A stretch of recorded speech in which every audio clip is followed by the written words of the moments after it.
Hello hi नमस्कार। मेरा नाम है आशुतोष कुमार और आप देख रहे हैं R&D विद आशुतोष।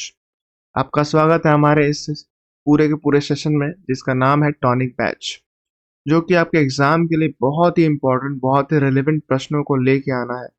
इस पूरे के पूरे सेशन में हम आपके जीके जीएस को बहुत अच्छे से तैयार कर रहे होंगे। अगर आपने हमारे पिछले सेशन को यानी पहले सेशन को नहीं देखा तो हम इसके इंट्रो को आपको बता देते हैं। ये पूरा का पूरा टॉपिक, ये पूरा का पूरा सीरीज आपके जीके जीएस के प्रश्नों को बेमिसाल करने के लिए बनाया गया है।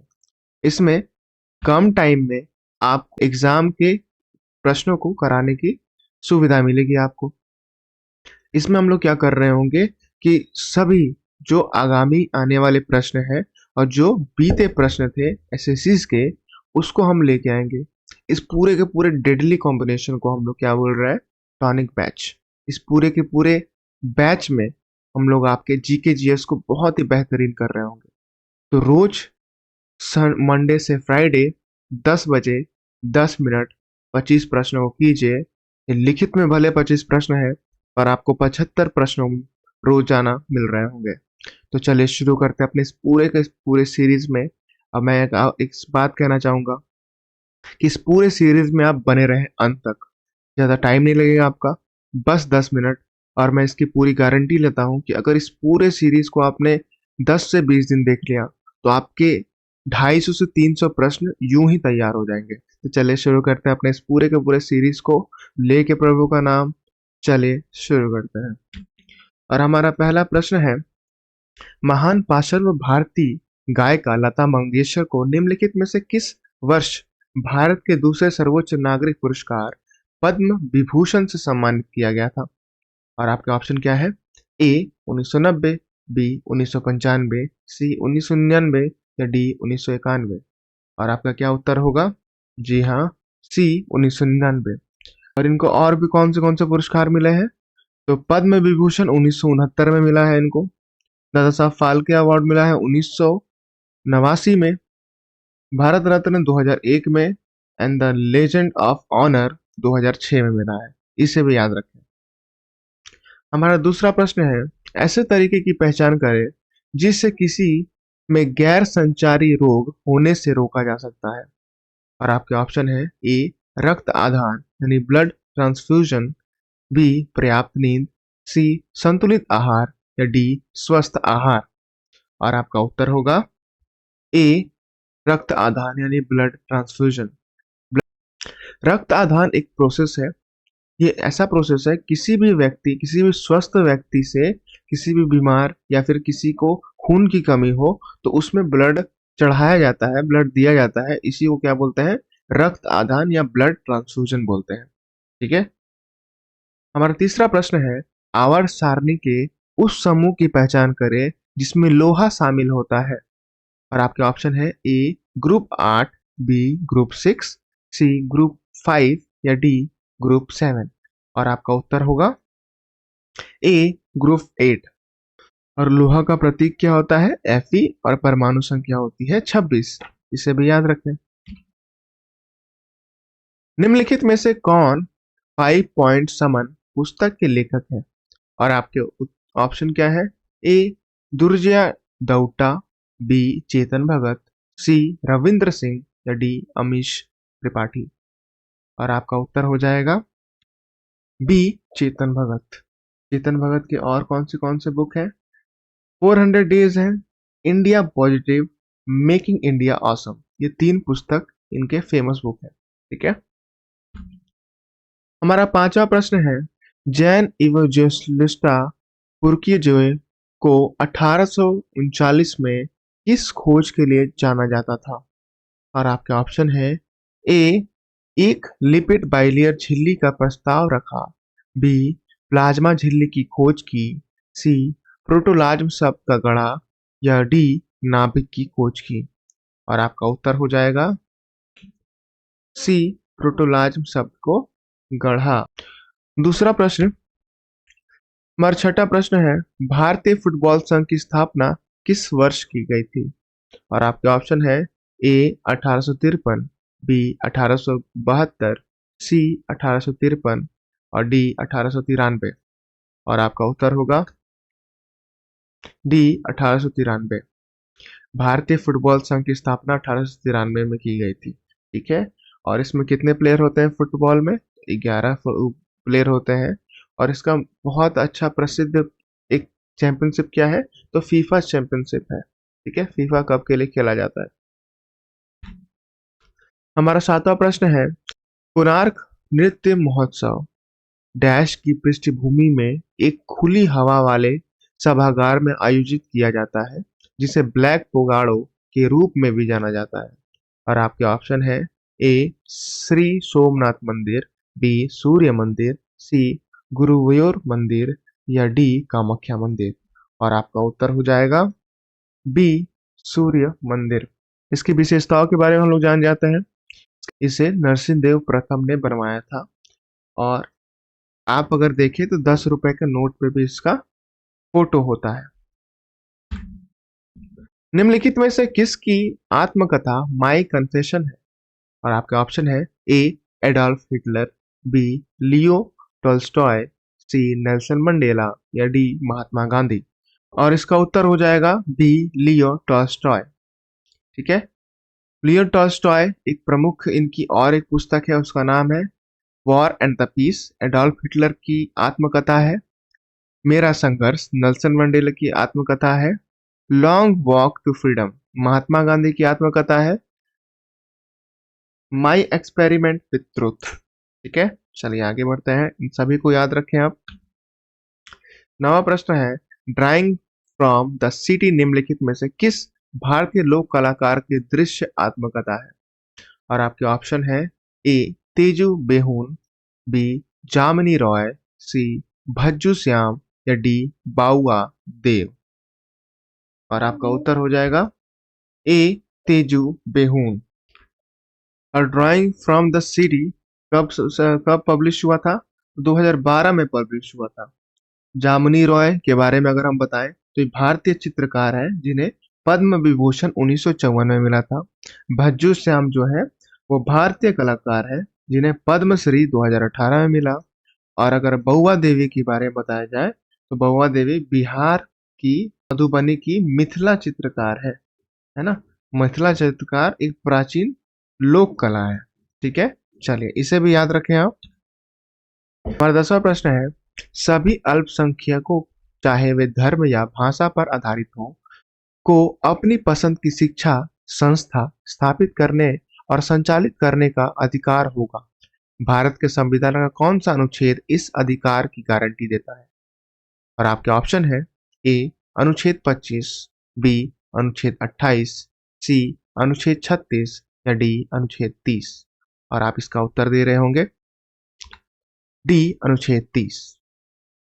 अनुच्छेद 30 के अनुसार अल्पसंख्यकों को शिक्षण संस्था की स्थापना और प्रशासन का अधिकार होगा। ये इसमें अंकित है।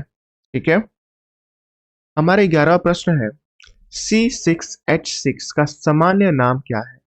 और आपके ऑप्शन है, ए मेथनॉल, बी एसिटिक अम्ल, सी एसिटोन, या डी बेंजीन। और आप इसका उत्तर दे रहे होंगे डी बेंजीन। यह एक कार्बनिक रसायन यौगिक है। बेंजीन में 6 कार्बन परमाणु और 6 हाइड्रोजन परमाणु होते हैं। ठीक है, इसे भी आप याद रखें। हमारा 12वां प्रश्न है, निम्नलिखित में से कौन सा कोशिका का पाचन तंत्र कोशिका के बाहर से ली गई सामग्री को नष्ट करने और कोशिका के अवांछित घटकों को पचाने का काम करती है? और आपके ऑप्शन है, A ribosome, B lysosome, C smooth endoplasmic reticulums, या डी साइटोसोल। और आपका उत्तर होगा बी लाइसोसोम। लाइसोसोम झिल्ली एक संलग्न अंग होते हैं जिनमें एंजाइम की एक न्यू रचना होती है। ठीक है, इसे भी याद रखें आप। 2023 वैश्विक भूख सूचकांक में भारत का स्थान क्या है? और आपके ऑप्शन है, ए 107, बी 99, सी 105, या डी 108। और आप इसका उत्तर दे रहे होंगे ए 107। इसको पब्लिश करता है concern world wide of Ireland and wealth hunger life. ठीक है, इस संस्था द्वारा ये हर साल पब्लिश होता है। हमारा 14वां प्रश्न है, पंडित स्वप्न चौधरी डैश यंत्र से जुड़े हैं। और आपके ऑप्शन है ए वीणा, बी सितार, सी तबला या डी बांसुरी। और आपका उत्तर होगा सी तबला। वीणा से कौन जुड़े हुए हैं? तो एस बालचंद्र कृष्ण भगवतार। ठीक है। सितार से कौन जुड़े हैं? तो पंडित रविशंकर और उमा शंकर सिंह। ठीक है। तबला से जुड़े हुए हैं अल्लाह रखा खान, जाकिर हुसैन। और बांसुरी से हरिप्रसाद चौरसिया और पन्नालाल घोष। इन चारों के बारे में, इन सभी के बारे में आप याद रखें। हमारा 15वां प्रश्न है, निम्नलिखित में से किसने 1936 में कला क्षेत्र की स्थापना की, जो एक भारतीय कला अकादमी थी जो विशेष रूप से भरतनाट्यम परंपरा के विकास के लिए समर्पित थी। और आपके ऑप्शन है ए रुक्मणी देवी अरुडेल, बी विद्यो गौरी अडकर, सी कुमार कमला, डी दमयंती जोशी। और आपका उत्तर होगा ए रुक्मणी देवी अरुडेल। अब इसकी स्थापना 1936 में हुई। रुक्मणी देवी ने इसको युवा कलाकारों के प्रशिक्षण के लिए और प्रोत्साहन के लिए इसको बनाया। ठीक है। और ये रुक्मणी देवी क्या है? कोरियोग्राफर है और डांसर है। ठीक है। इसे भी याद रखें। पंकज अडवाणी निम्नलिखित में से किस खेल से संबंधित है? और आपके ऑप्शन है A squash, B billiards, C tennis या डी शतरंज। और इसका उत्तर क्या होगा? B billiards. बिलियर्ड्स यानी स्नूकर। इस फोटो से आप देख सकते हैं। बिलियर्ड्स से आपको नहीं समझ में आया होगा, पर इस फोटो से आपको समझ में आ गया होगा कि बिलियर्ड्स क्या होता है। अब आपको एक और प्रश्न होगा, स्क्वाश क्या होता है? तो भैया स्क्वाश ये होता है, एक बंद कमरे में दो प्लेयर बैडमिंटन खेलते हैं, उसको स्क्वाश कहा जाता है। ठीक है। इसे भी याद रखें। हमारा 17वां प्रश्न है, निम्नलिखित में से कौन सा सत्य है?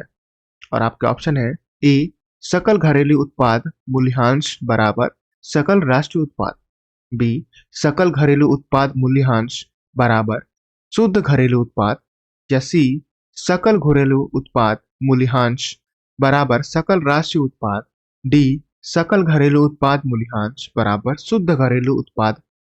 तो इसका आंसर क्या होगा? तो इसका आंसर होगा डी सकल घरेलू उत्पाद मूल्यांश बराबर शुद्ध घरेलू उत्पाद। ठीक है। GDP is equal to NDP. ठीक है। हमारा 18वां प्रश्न है, निम्नलिखित में से कौन संगीत के इंदौर घराने का संस्थापक है? और आपके ऑप्शन है ए उस्ताद आमिर खान, बी सुश्री शुभलक्ष्मी, सी विलायत खान या डी भीमसेन जोशी। और आपका उत्तर क्या होगा? ए उस्ताद आमिर खान। अगर हम आपको बताएं सुश्री शुभलक्ष्मी के बारे में, तो ये भारत रत्न पाने वाली पहली संगीतकार थी। ठीक है। उस्ताद विलायत खान जो है भारतीय शास्त्रीय सितार वादक थे। ठीक है। इसे भी याद रखें। हमारा 19वां प्रश्न है, अनूप जलोटा भारत संगीत की निम्नलिखित में से किस श्रेणी के लिए प्रसिद्ध है? और आपके ऑप्शन है ए भजन, बी कर्नाटक संगीत, सी हिंदुस्तानी संगीत या डी वाद्य। और आपका उत्तर क्या होगा? ए भजन।